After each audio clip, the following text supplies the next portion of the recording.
가업승계 계획서 작성 방법론 4차 시입니다. 일간 승계 실사의 두 번째 시간으로 회사와 현 경영자 현황 파악을 하겠습니다. 이번 시간에는 회사 실사의 주요 항목을 알아봅니다. 현 오너 경영자 개인에 대한 실사의 주요 항목들을 확인합니다. 현 오너 경영자가 개인 명의로 보유 중인 자산 상황을 파악하기 위한 주요 항목을 알아봅니다.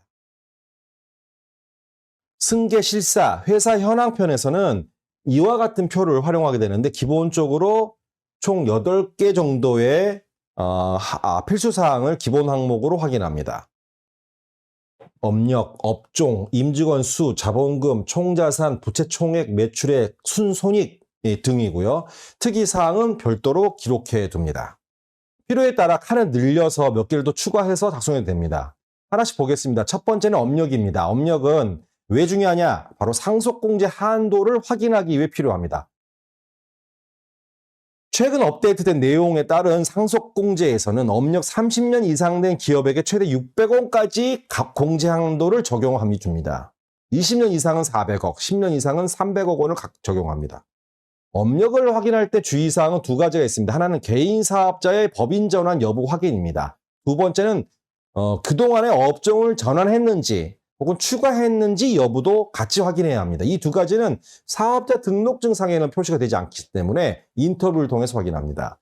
개인 사업자로 시작했다가 법인으로 전환했다면 개인 사업자 시절의 업력을 합산 인정받을 수 있는지 여부를 좀 더 깊이 확인해야 합니다. 통상적으로 현물 출자나 포괄 양소 등을 통해서 법인 전환한 경우에는 업력을 인정해 주고요. 개인 사업자를 기존걸 폐업한 후에 법인을 신규 설립해서 새로 시작한 경우에는 개인 사업자 때의 사업 영위 기간을 인정 못 받을 확률도 높습니다. 이 부분 추가 확인해서 기록해 두어야 합니다. 또 한 가지 업력에서 주 업종을 전환하거나 변경된 경우에는 변경된 주 업종이 시작된 시점부터 업력을 계산하고 있다는 점에 주의해야 합니다. 인터뷰와 세무조정 계산서상의 신고 매출 코드 등을 확인해가지고 현재의 주 업종이 언제 시작됐는지를 추가로 확인합니다. 또 한 가지는 업력에서 주 업종을 전환하거나 변경된 경우에 변경된 주 업종이 시작된 시점부터 업력을 계산하고 있다는 점인데요. 인터뷰와 세무조정 계산서상의 신고 매출 코드 등을 확인해가지고 현재의 주 업종이 언제 시작됐는지를 추가로 확인합니다. 두 번째는 임직원 수입니다. 임직원 리스트를 확인하는 목적은 두 가지입니다. 하나는 가업상속공제 사후요건 기준을 확인하기 위함이고요. 또 한 가지는 사내 친인척 임직원 근무 여부와 고참 임원들 현황을 확인하기 위한 것입니다. 상속공제 사후요건 중에 가장 어렵게 생각되는 부분이 바로 근로자 수와 임금 총액을 관리하는 부분인데요. 그런 면에서 종업원 수를 파악하되 4대 보험 명단에 들어있는 정규직과 함께 비정규직까지 회사의 직간접적 관련된 종업원이라고 하는 넓은 의미의 사람들의 숫자와 임금 총액을 언제 10년 정도를 확보하고 기록해 둡니다. 임직원 수 리스트를 확인할 때 현 오너 경영자와 친인척 관계가 있는 임직원은 별도 체크하고 이후 이해 관계자를 확인할 때 명단을 가지고 이해 관계자를 선별하게 됩니다. 창업 때 같이 하셨던 분은 누구인지, 핵심 역량이 누구인지 체크하고 인터뷰하는 동안에 한 분 한 분에 대한 파악을 하는 것이 임직원 수 파악에서 연동되는 부분입니다. 그 다음은 자본금입니다. 정확히 말하면 증자 이력입니다. 현재 자본금 확인하시고요. 자본금 증자 이력도 확인합니다. 누가, 얼마, 언제 증자를 했고 증자 당시에 주당 얼마로 했는지 부분, 방식과 절차는 어떻게 됐는지, 이사회와 주총에서 증자 관련 서류들은 어떻게 작성되고 보관되어 있는지 확인합니다. 지분 승계 과정에서 가장 중요한 게 또한 주주이죠. 그래서 주주 명부를 확인하되 현재 시점에서 주주 명부를 기준으로 과거 역시 10년 동안의 주주가 바뀐 일이 있으면 꼭 기록을 해두셔야 됩니다. 예를 들면 1년 전에 자사주를 매입했다. 3년 전에 누구 퇴사한 사람의 임원의 주식을 샀다. 혹은 7년 전에 명의신탁을 해지했다. 혹은 10년 전에 자녀에게 증여를 했다 등등 주주 명부 안에 들어가 있는 주식 수, 지분율, 주주 이름 등과의 관계성도 확인합니다. 그 다음은 자산입니다. 세부적으로는 자산명세서입니다. 총자산과 부채 총액들은 회사의 순자산 평가를 위해서 필요할 뿐만 아니라 회사의 지속 가능성을 파악함에 있어서 중요한 재무 지표이죠.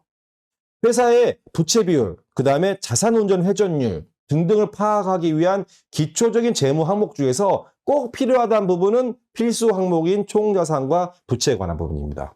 총자산에서 가장 중요한 부분들은 또 뭐입니까? 토지, 건물, 건축적인 자산 등 부동산에 관련된 자산을 꼭 확인해야 합니다. 왜냐? 총자산 중 부동산 비율은 회사 가치 평가에 영향을 미치고요. 부동산 과다 보유 법인의 경우에는 일반적인 경우와 달리 별도의 승계 모델과 좀 다른 방식의 승계 계획이 수립되어야 하기 때문입니다.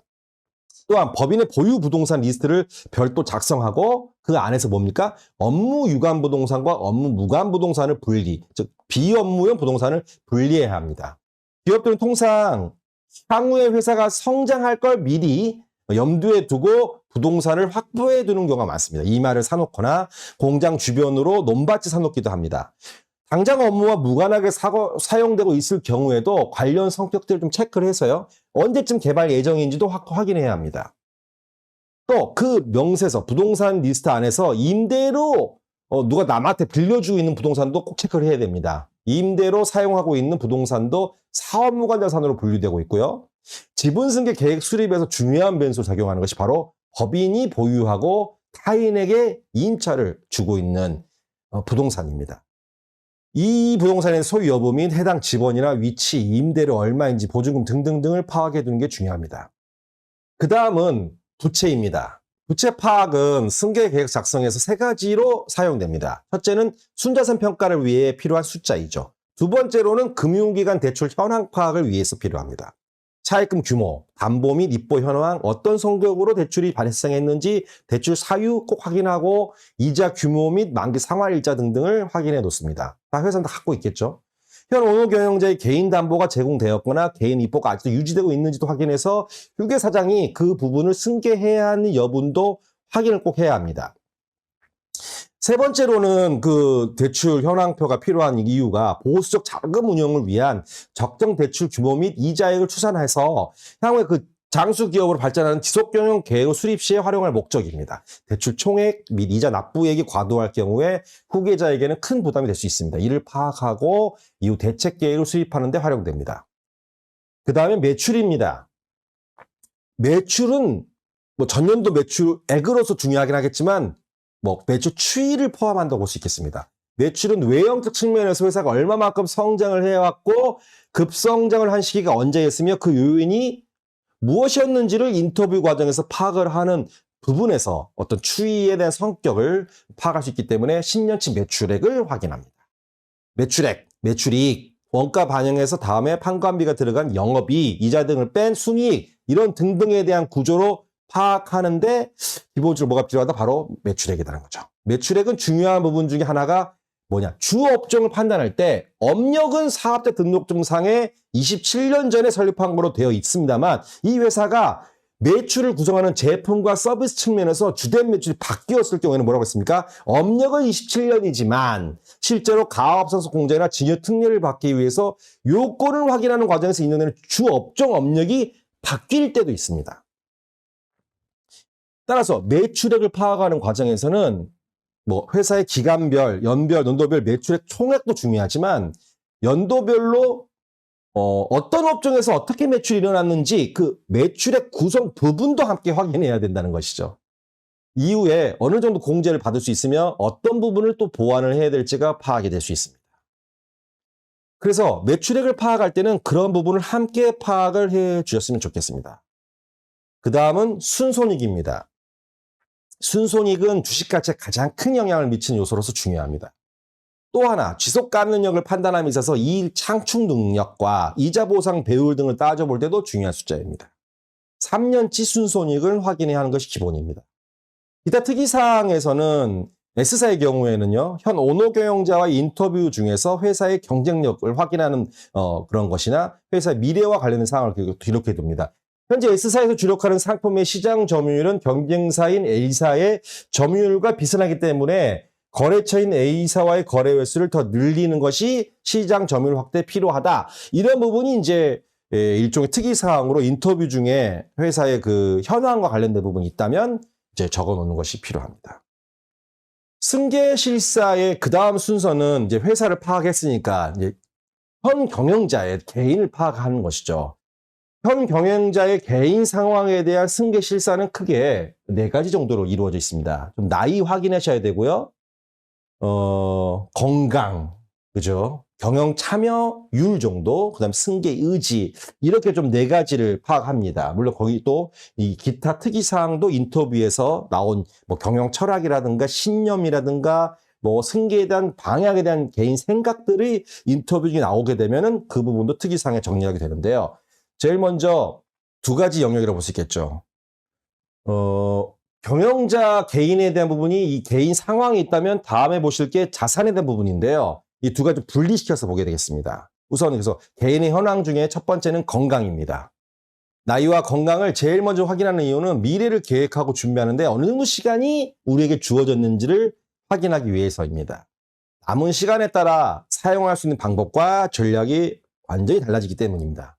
우리에게 얼마나 많은 시간이 남아있는지를 확인하고 현 오너 경영자와 남은 일들을 짚어나가다 보면 해야 할 일들을 하기에 남은 시간이 그리 많지 않다는 생각도 오너 경영자분이 하게 됩니다. 이런 사실의 확인과 메시지의 전달을 동시에 진행하는 것이 승계 계획서 작성의 핵심입니다. 물론 70대가 넘으신 분들은 현재 시점에서 건강하더라도 뭐 가족력이 있다든가 혹은 여러 가지 향후에 건강이 급격히 안 좋아지는 것들을 많이 봤기 때문에 최근에 건강검진을 기반으로 정확한 의사의 소견을 좀 확인할 수 있는 그런 건강사항을 체크를 했으면 좋겠고요. 2번째는 이제 승계 의지를 좀 봐야 됩니다. 일단 간단하게 상중하로 혹은 강중약으로 좀 파악을 하게 되는데요. 얼마나 강력하게 승계를 하려고 하는 의지가 있는지를 확인합니다. 여기에 따라서 이후에 뭐 진행되는 방향이 달라지겠죠. 자사의 미래에 대해서 3가지 경우의 수가 있음을 안내하고 뭐 승계냐 매각이냐 폐업이냐 있는데 그런 본인에 대한 그 미래에 대한 생각을 좀 물어보면서 얼마나 강력하게 승계를 하고자 하는지 그 의지를 확인해야 되겠습니다. 만약 승계를 기업의 미래로 생각하는데 단 조건부로 고려한 경우도 있습니다. 뭐 후계자가 잘 세워지는지에 따라서 혹은 기업이 미래 먹거리를 잘 준비하는지에 따라서 혹은 뭐 세금 문제가 잘 해결된다면 등등 승계에 대한 의지를 확인한 후에는 바로 승계가 원활하게 되는데 걱정이 되는 부분이나 선행 선결돼야 할 과제가 있다면 무엇인지 확인해 볼 필요가 있겠습니다. 그래서 그러한 부분을 확인해서 승계 의지 측면에서 강중약을 표시해 두고요. 사실 10년 전만 해도 대놓고 안 물려줄 거야 라고 말하는 분들이 좀 많았습니다. 회사가 개인의 것도 아니고 내 자식이 물려주는 건 좀 눈치가 보이는 일이야 라고 생각하는 분들이 많았습니다. 이렇게 좀 본심과 다르게 좀 대외적으로 명분상 내세우는 그렇게 말씀하는 하고 계시는 분도 있기 때문에 요즘에는 승계가 회사를 지속 가능하게 하는 과정에서 좀 합리적으로 선택할 수 있는 대안이다 라고 생각하는 분들이 많아지고 확산되고 있습니다. 대놓고 승계하겠다, 자녀에게 하겠다, 회사의 지분은 승계를 하고자 하는 후계자 한 명에게 모두 집중해 주겠다까지 인터뷰 과정에서 자기 생각을 정리해서 말씀하시는 분들이 많아지고 있습니다. 마지막으로 이 경영자 개인에 대한 그 현황 파악에서 경영실사의 중요한 부분이 경영 참여율을 파악하는 것입니다. 소위 말하면 얼마나 경영에서 손 뗀 지가 오래된 회사인지를 파악하는 것이죠. 심하게 말하면요. 그래서 창업 오너 경영자의 경우 창업 초기에는 주 7일을 온전히 회사 일로만 채우고 회사 생각만 하고 하루하루를 보내다가 어느 시점부터는 점점 출근 일자가 줄기 시작하게 됩니다. 그게 언제부터인지.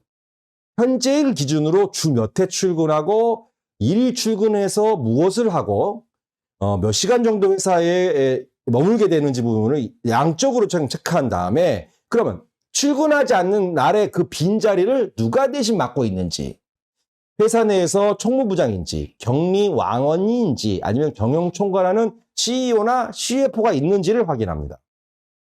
또 출근하지 않을 때 그런 날의 보고체계는 외부에서는 어떤 방식으로 보고를 받고 결제를 하고 있는지도 확인합니다. 현 오너 경영자와의 인터뷰를 통해서 주로 확인하게 되고 이런 내용들은요. 인터뷰 과정에서 밝혀지는 경영 철학 혹은 소신 이런 것들 특이사항으로 정리를 해둡니다. 회사의 사운이나 경영 이념이 정리된 것이 있다면 그 배경에 대해 생각을 묻고 정리를 해둡니다. 이어서 승계실사의 현 경영자 파트의 두 번째는 개인 자산 현황입니다. 어떤 명분과 목적으로 개인 재산을 파악하느냐가 중요합니다. 왜? 쉽게 공개를 하지 않기 때문입니다. 이 세 가지 명분을 좀 설명을 드려야 됩니다. 우선 기업에 관련된 주식의 승계를 원활하게 하기 위한 안정장치로 법적 상속인들에게 안분을 나눠줄 개인 자산이 충분한지를 파악하기 위함입니다. 그래서 예를 들면 얼마 있어요? 라기보다는 이러한 이유에서 묻습니다. 그 이유는 지분을 한 명의 후계자에게 집중시켜줬을 때 법적 상속인들에게 나눠줄 게 충분합니까? 라고 yes, no로 일단은 답을 받아도 좋고요. 없다면 없는 대로 계획이 필요하기 때문입니다. 두 번째로는 기업 활동과 연계된 자산 중에 개인 명의로 되어 있는 자산이 있는지 확인합니다. 세 번째 마지막으로는 개인 재산이 많을 경우에 일부 회사 자산으로 편입시킬 것이 있는지, 그럴 의향이 있는지 확인하고 개인 자산 중 임대부동산의 경우에는 별도의 가업 적용 가능한 업종으로 직영화할 의향이 있는지도 확인하기 위함입니다. 이러한 세 가지 조사 목적을 유념하고 인터뷰를 이끌어가면 좀 원활하게 이 파트, 개인 재산 상황에 대한 실사가 가능할 것입니다. 그런데 기업 승계라는 것이 지속 가능한 기업을 만드는 측면도 강하지만 또 일부는 상속이라고 하는 측면이 있다 보니까 개인 재산 전체를 철저하게 파악하는 것이 중요합니다. 하지만 말씀드린 것처럼 현 오너 경영자의 개인 재산을 파악하는 것은 처음부터 너무 욕심을 내지 말기를 당부드립니다. 어차피 진행 과정에서는 좀 신뢰가 쌓이고 진행이 좀 되다 보면은 본인 스스로가 하나씩 추가로 나오게 됩니다. 회사의 현황은 대부분 자료를 통해서 드러나는데, 그렇죠. 인터뷰를 하지 않더라도 크로스 체크할 수 있는 세무조정 계산서상의 숫자를 확인하면 되면, 인터뷰 내용과 사실관계를 확인할 수 있는 부분이 있습니다. 하지만 개인 재산은 사실 별도로 개인 정보를 받아서 조사를 하지 않고 내 거 얼마 있다, 어디에 뭐가 있다, 차명으로 된 뭐가 있다 이런 등등을 다 늘어내지는 않더라고요. 그래서 하지만 점점 시간이 흐름에 따라 상속세 신고를 할 시점이 된다든가 좀 건강이 악화돼가지고 걱정이 될 경우에는 언젠가는 또 100% 다 파악하는 시점이 있을 것입니다만 초기에 기업을 승계하는 과정에서는 지분 승계를 보완하는 차원의 계획과 모델을 수립해야 하는 측면의 의미밖에 없기 때문에 개인 재산은 인터뷰 과정에서 너무 강하게 꼭 해야 하는 의무사항으로는 하지 마시고 가볍게 여쭤보고 넘어가는 게 필요합니다. 보겠습니다. S사의 경우에는 주식, 부동산, 예금, 개인 재산이 많지는 않았습니다. 주식의 경우는 이제 뒤에 지분 승계 파트에서 평가를 하고 와야 되기 때문에 초기에 승계 실사 과정에서는 빈칸을 남겨도 되고요. 간단하게 약식 평가를 통해서 약식 금액을 집어넣어도 됩니다. 약식 평가하는 방법에 대해서는 또 뒤에서 설명을 통해서 설명을 드리겠습니다. 그리고 부동산은 결국은 뭡니까? 흔히 사시고 있는 자택 그리고 대지 이 별도의 전원주택을 이제 은퇴 후에 살기 위해서 부지를 확보한 경우인데요. 이 부동산은 결국 배우자에게 상속이 된다든가 이 부동산 및 예금 부분이 이 S사에서 장남에게 주식을 지분을 승계하는 과정에서 장녀와 차남은 이 부동산과 예금으로 결국은 보완이 돼야 되는데 어떻습니까? 밸런스가 안 맞죠. 그래서 이거를 개인 재산을 러프하게 확인을 해야만이 가업승계 계획을 수립하는 과정에서 무엇이 필요하다? 결국 퇴직금을 지급한다든가 배당을 한다든가 해서 이 S사 주식에 대해서 어느 정도는 개인 재산이 형성될 수 있도록 그런 부분들로 앞으로 계획을 수립해야겠다라는 것들이 바로 이 승계 실사의 현 경영자의 개인 재산 상황을 파악함으로써 이후에 할 일들이 도출될 수 있다고 보겠습니다. 이번 시간 핵심 요약을 해보겠습니다. 이번 시간에는 기업 현황은 뭐라고 했습니다. 업력, 업종, 종업원 수, 자본금과 주주 및 주요 재무제표 등을 확인하는 간다고 했습니다. 주요 재무제표로는 총자산, 부채 총액, 매출액, 순손익 등을 세무조정 계산서로 확인합니다. 현오노 경영자에 대해서는 개인 신상에 관한 부분과 개인 명의로 되어 있는 자산에 대해 분리해서 알아봐야 됩니다. 현오노 경영자에게는 인터뷰를 통해 건강 상태와 승계 유지를 확인하고 경영 참여도를 출근 인수로 확인합니다. 현오노 경영자의 개인 자산은 기업 주식의 승계를 위한 보안 계획을 수립하기 위한 확인 필수 사안이지만 승계 계획 수립 초기부터 반드시 알아야 할 내용은 아닙니다.